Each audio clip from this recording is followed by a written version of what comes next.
Assalamualaikum warahmatullahi wabarakatuh. Kita sekarang masuk ke bab yang ketiga di kelas 10, yaitu teks anekdot. Kalau kalian pernah dengar, apa sih itu teks anekdot? Kayaknya sih agak asing sih ya di telinga kalian. Tapi kalau nanti ibu mulai bahas dari gambarnya, dari model contoh teksnya, nanti akan kalian tahu, oh ternyata ini namanya anekdot. Nah, ini ada contoh anekdot yang berupa gambar atau sering disebut karikatur. Di sini ada 3 peran di sini nih. Ada anak sekolah, ada polisi, yang satu ada koruptor. Maksudnya apa sih ini? Nah, si anak ini bilang ke polisinya, mending ngawasinya itu Pak, UN aja sampai diliatin atau diawasin seperti itu. Kenapa ngawasnya lebih penting itu para koruptor? Nah, itu maksudnya. Dari sini udah paham belum? Nah, kalau yang ini ada contoh anekdot yang berupa teks. Kalau yang tadi itu anekdot yang berupa gambar. Nah, dari gambar tersebut bisa kok kita salin kembali menjadi sebuah teks anekdot. Nah, di sini ada contoh tentang rokok. Nah, nanti kalian bisa baca sendiri maksudnya apa sih di sini. Pasti di dalam sebuah anekdot itu ada maksud atau pesan yang ingin disampaikan dari si penulis kepada si pembaca. Oke, kalian bisa baca, kalian bisa temukan apa sih intinya, pesan apa sih yang ingin disampaikan. Oke, di bab 3 ini nanti kita akan bahas anekdot. Di sini anekdot itu intinya tentang kritikan dan nasihat dalam balutan humor. Di sini nanti akan dibahas tentang definisi, ciri, dan jenis anekdotnya, mengevaluasi maknanya, kemudian menyimpulkan makna yang ada dalam teks anekdot, kemudian kita menganalisis strukturnya dan kebahasaannya. Yang terakhir, kita akan menyusun teks anekdot berdasarkan struktur dan kebahasaan. Oke, kita masuk ke definisi. Di sini kalau menurut KBBI, anekdot itu cerita singkat yang menarik karena lucu dan mengesankan. Biasanya mengenai orang penting atau terkenal dan berdasarkan kejadian yang sebenarnya. Nah, di sini yang terpenting itu adalah anekdot adalah kejadian yang sudah pernah terjadi. Kemudian kita angkat kembali dan kita ceritakan kembali dengan unsur lucu dan mengesankan. Dan yang paling penting anekdot itu ada pesan yang tersirat di dalam kelucuannya. Jadi tidak hanya sekedar lucu, tapi wajib ada pesan. Kalau hanya lucu berarti hanya komedi, tidak ada unsur pesannya. Berarti kalau misalkan ada cerita lucu, ada cerita menarik, kemudian diselipkan berupa pesan, itu namanya anekdot. Oke, di sini ada ciri-ciri anekdot. Yang pertama, wajib menceritakan tentang orang penting. Kemudian, menyindir, menggelitik, mengandung humor, kemudian memiliki tujuan tertentu atau pesan, kemudian kisahnya hampir seperti dongeng, dan cerita terhubung ke dalam realitis dan keadaan sekitar. Di sini menceritakan orang penting wajib, karena kalau kalian tidak menceritakan orang yang tidak penting atau orang yang tidak banyak dikenal orang, nanti si pembaca akan bertanya-tanya, ini nyertain siapa ya? Kemudian menyindir. Nah, itu wajib karena nanti dari cerita lucu itu pesannya akan tersirat berupa sindiran tersebut. Menggelitik lucu, mengandung humor. Nah, ini wajib karena maksudnya anekdot di sini sindirannya berupa kritikan yang lucu, kemudian ada sebuah pesan. Nah, itu termasuk ke dalam ciri-ciri teks anekdot. Oke, kita masuk ke jenis anekdot. Jenis anekdot bentuknya itu ada 3, ada bentuk berupa artikel, kemudian berupa cerpen, dan berupa teks dialog. Kemudian kita bahas yang pertama, jenis anekdot yang berdasarkan peristiwa. Itu ada 2, anekdot non-fiksi dengan anekdot fiksi. Kalau yang non-fiksi itu menceritakan kejadian yang sebenarnya dengan tokoh dan latar belakang yang sebenarnya. Kemudian kalau fiksi itu, anekdot ini menggunakan tokoh rekaan atau latar rekaan. Walaupun di sini bersifat fiksi, berarti ceritanya itu ada dicampur tentang dunia khayalan, tapi di sini tetap kejadiannya sudah pernah terjadi. Kemudian berdasarkan tokoh, di sini yang pertama itu ada tokoh terkenal. Di sini anekdotnya menceritakan kisah-kisah yang dilakoni oleh tokoh-tokoh populer. Kemudian ada anekdot sufi. Di sini menceritakan kisah-kisah sufi itu pemuka agama. Jadi menceritakan pengalaman sehari-hari seseorang pemuka agama. Sufi, anekdot sufi. Kemudian yang ketiga itu anekdot binatang. Lanjut ke berdasarkan tujuan. Nah, di sini jenis yang berdasarkan tujuan ada yang pertama itu anekdot kritik, kemudian anekdot nasihat, kemudian anekdot hiburan.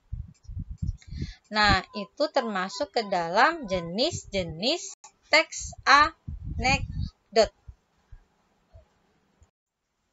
Oke, di sini ada dua teks anekdot. Yang pertama itu berupa teks tulisan, kemudian yang kedua itu ada bentuknya ada dialog singkat.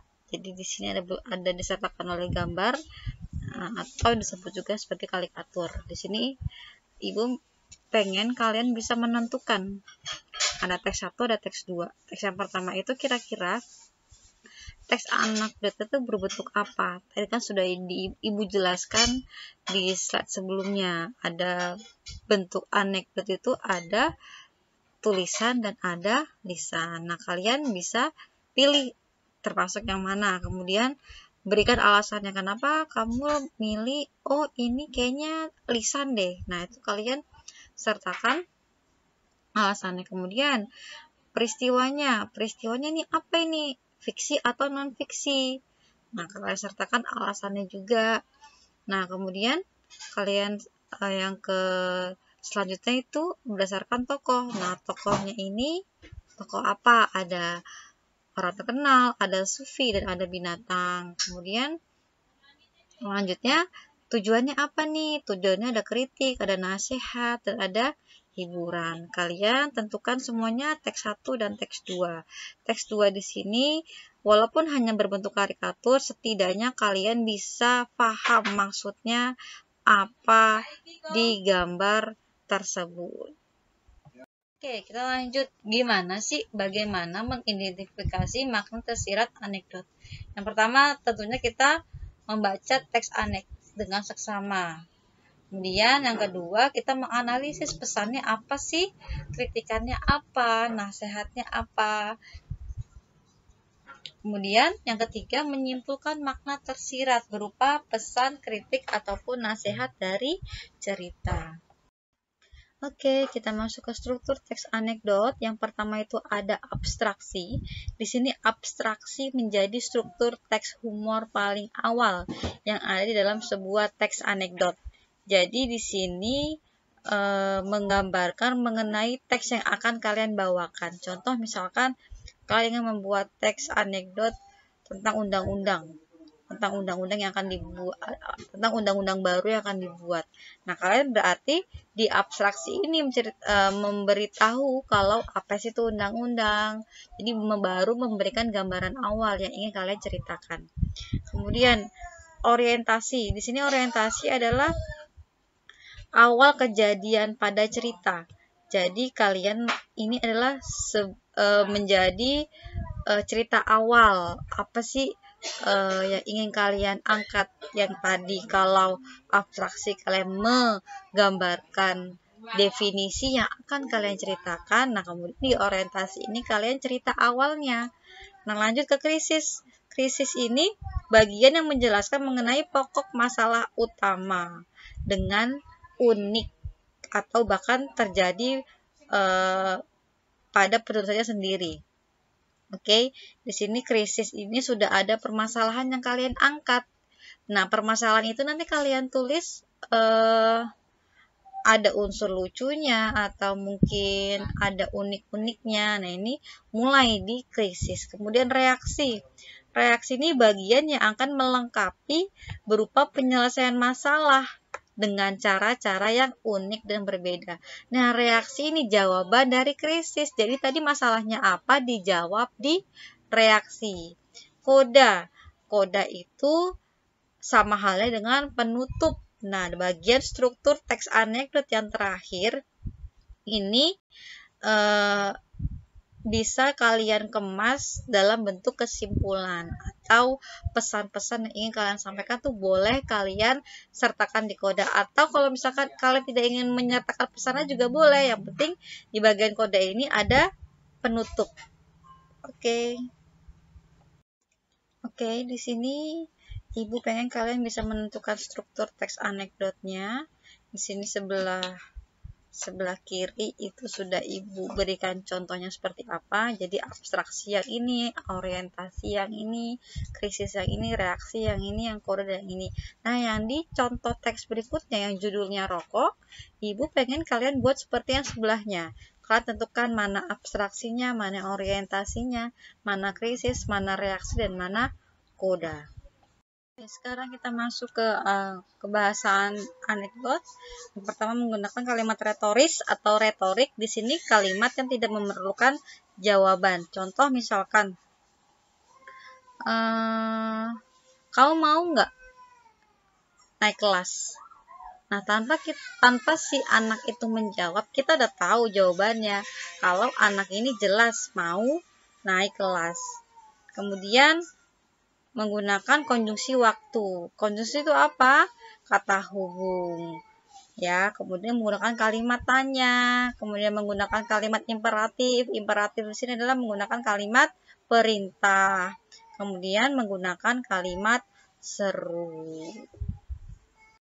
Di sini ada dua teks yang berbeda. Yang sebelah kiri Ibu memberikan contohnya. Nah, yang sebelah kanan ini ada teks anekdot yang berjudul KUHP. Nah, kalian tentukan kaidah kebahasannya. Contohnya persis seperti yang sudah Ibu berikan seperti ini ya. Oke, sebelumnya kalau kalian paham, anekdot ini sering digunakan oleh para stand up komedi.